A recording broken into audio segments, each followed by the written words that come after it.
अपने पसंदीदा शो के फुल एपिसोड देखने के लिए अभी डाउनलोड करें दंगल प्ले ऐप।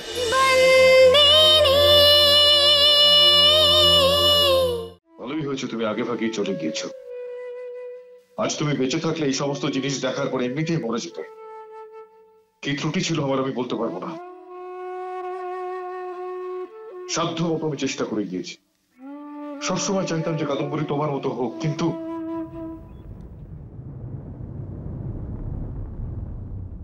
ধর্মরাজ, শান্ত হও, নিজেকে সামলা বাবা। হ্যাঁ, কিন্তু কিভাবে মা? কিভাবে নিজেকে সামলাবো? কিভাবে শান্ত থাকবো আমি মা? এত বছর ধরে তোমার ছেলে এই মান সম্মান যেভাবে রক্ষা করে এসেছে, আজ আমার মেয়ে সেটা এক মুহূর্তের মধ্যে নষ্ট করে দিল। তোর কি এতটুকু মনে ছিল না যে তুই কে, কোন বংশের তুই, মান সম্মান কি আমাদের? আমায় ক্ষমা করে দাও বাবা, আমি অনেক বড় ভুল করে। চুপ কর তুই।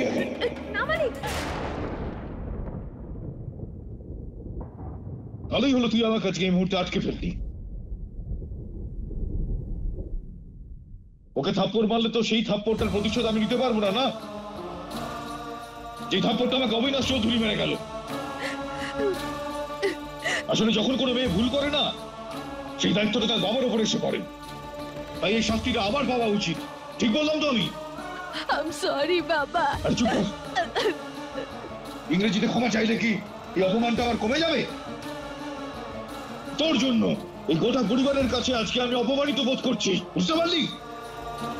ওই ছেলেটাকে যখন তোর পছন্দ হয়েছিল না, তখন তুই আগে বলিস নি কেন আমাকে? বল এখন। আমি ভুল করে ফেলেছি বাবা, আমি তোমায় বুঝতে পারিনি।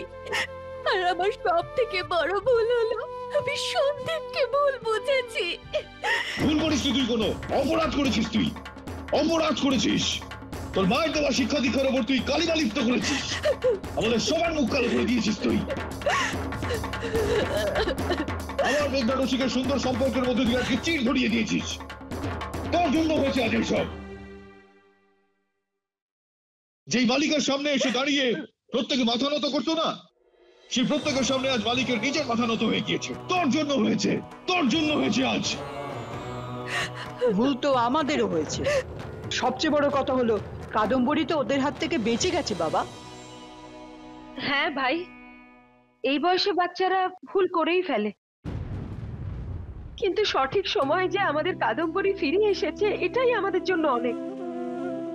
ওর ভুলটা বুঝতে পেরেছে, এখন আর কথা বাড়িয়ে কি লাভ? বিয়েটা ভালোভাবে। কি সব কথা বলছো তুমি দিদি ভাই? এই মুখ নিয়ে যাবো আজকে আমি ওখানে? হ্যাঁ, ওকে নিয়ে যা। আমি কিছু একটা করে ফেলার আগে ওকে নিয়ে যা এখান থেকে। আমি জানি বাবা, সময়টা খুব খারাপ, কিন্তু তুই মেঘনার সাথে একবার কথা বল। মেঘনা খুব বুদ্ধিমতী মেয়ে, ওর মন একদম পরিষ্কার। আশা করি সব ঠিক হয়ে যাবে। একবার তো গিয়ে কথা বল। হ্যাঁ ভাই, একবার অন্তত কথা বলে দেখ।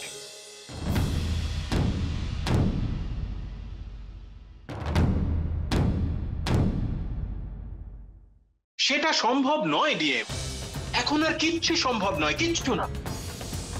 এত ঘটনা ঘটে যাওয়ার পরে এখন এই বিয়ে কি করে সম্ভব? তুমিই বলো। ডুগু এই বিয়েতে কিছুতেই রাজি হবে না। কেন করতে পারবে না? এমন কি হয়ে গেছে? ওই ছেলেটা সন্দীপ, পুরো ব্যাপারটা তো আমরা জেনে গেছি। ও ডিএমকে ছোট দেখানোর জন্য এই কাজ করেছিল। আর এমনিতে আমি কাদম্বরীকে বিশ্বাস করি। ও সুভদ্রার মেয়ে, এটাই সবচেয়ে বড় কথা। কাদম্বরী আমার মেয়ের মতো। ও যদি আমাদের নিজের মেয়ে হতো তাহলে এমনটাই ভাবতে, বিয়েটা ভেঙে দিতে তখন। মেঘনা, কথাটা সেটা নয়। আমারও সুভদ্রা শিক্ষার উপর পুরো ভরসা আছে, পুরো বিশ্বাস আছে আমার। কিন্তু ডুগু কাদম্বরীর সঙ্গে কি করে? কেন করতে পারবে না? ডুগ্গু তো কাউকে ভালোবাসতো, কিন্তু তাকে পাইনি। কি হয়েছে তাতে? জীবন থেমে গেছে? থেমে যায়নি। রসিক, আমার কথা এবার শোন। দেখি, সিদ্ধান্তটা তোর নয়, আর মেঘনা তোরও নয়, আর আমারও নয়। আমি গিয়ে এখন ডুকুর সঙ্গে কথা বলছি।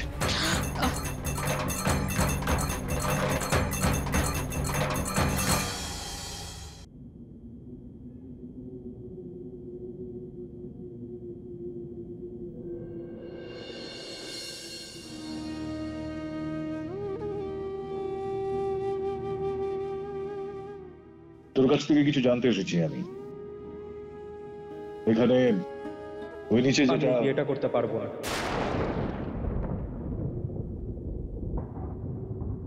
কিন্তু ডুকু, আপনি যাই করুন না কেন,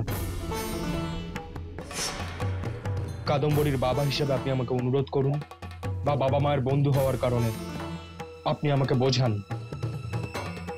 ধর্মপুরের মালিক হওয়ার দরুন আপনি যা ইচ্ছে তাই করতে পারেন, যা মন চায় করুন, কিন্তু আমি এই বিয়ে করব না। দেখ বাবা, ধর্মরাজ মাহিয়া বংশ এর আগে কারোর সামনে হাত জোর করে এভাবে বলেনি, কিন্তু আমি আজ তোর কাছে করছি। আমি মানছি যে ক্ষেত্রে কাদম্বরীর ভুল ছিল, কিন্তু ভুল?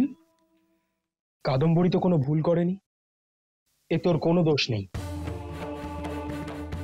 কি ভুল করেছে ও? সাহস দেখিয়েছে, কাউকে ভালোবাসার সাহস, তার সাথে সারা জীবন কাটানোর সাহস, যাকে ও ভালোবাসে। সত্যি কথা বলতে আমি খুব খুশি হয়েছি যে ও এটা ভেবেছে আর নিজের মনের কথাটা বলতে পেরেছে। ও কখনো এটা জানার চেষ্টাও করেনি যে আমি কি ধরনের মানুষ। ও বিয়ের জন্য হ্যাঁ বলে দিয়েছে। সত্যি কথা বলতে আমার এরকম মনে হচ্ছিল ঠিক আমি এমন একটা মেয়ের সাথে বিয়ে করতে চলেছি যার না তো আছে নিজস্ব কোনো বুদ্ধি, না আছে নিজস্ব ভাবনা। কিন্তু এখন আমি বুঝে গেছি কাদম্বরী একদমই সেরকম নয়। এখন আমি বুঝে গেছি ও কেন এটা জানার চেষ্টা করেনি যে আমি ওর আগে কাউকে ভালোবাসতাম কিনা। আমি বুঝে গেছি ও কেন কখনো আমাকে ফোন করার চেষ্টাও করেনি, কেন একবারও এটা জানার চেষ্টাও করেনি যে সারাটা জীবন ও যার সাথে কাটাবে সেই মানুষটা আসলে কেমন। আপনি জানেন আঙ্কেল সত্যিটা কি? ও অন্য কাউকে ভালোবাসে, এটাই সত্যি। ও মণ্ডপ থেকে এই জন্য পালায়নি কারণ ও একটা ছেলের সাথে পালানোর প্ল্যান করেছিল। ও এর জন্য পালায়নি কারণ এমন সম্পর্ক জড়াতে চায়নি যেখানে ওর জন্য ভালোবাসা ছিল না।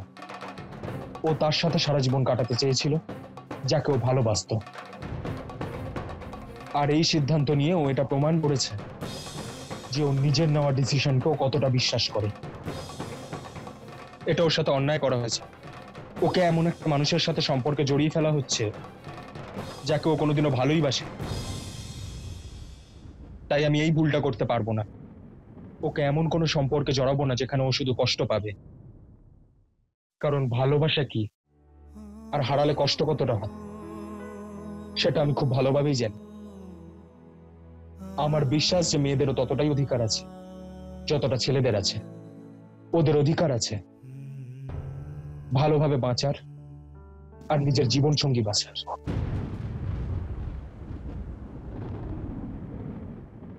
আমাকে ক্ষমা করে দিন, আমি কাদম্বরীকে বিয়ে করতে পারবো না। এর জন্য নয় যে ও কোনো ভুল করেছে, এর জন্য কারণ অন্য কারোর শাস্তি আমি কাদম্বরীকে দিতে পারবো না।